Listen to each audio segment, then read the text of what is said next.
ये जी एक राव सिल्क की फ्रॉक है। ये देखें, इसका जो फ्रंट है वो राव सिल्क का है, इस तरह से इसकी एम्ब्रॉयडरी है।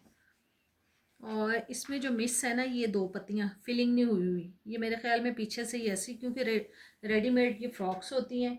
और ये इस तरह से है इसका सारा डिज़ाइन। ये देखें, ये सारा इस तरह से आ रहा है। बैक साइड इसकी शिफॉन की है कलियों वाली, और ये पीछे से इस तरह।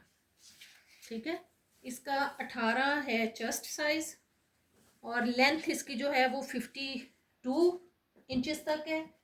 तकरीबन 1 इंच खुल सकती है ये। ठीक है, और ये बाजू भी इसके फुल है।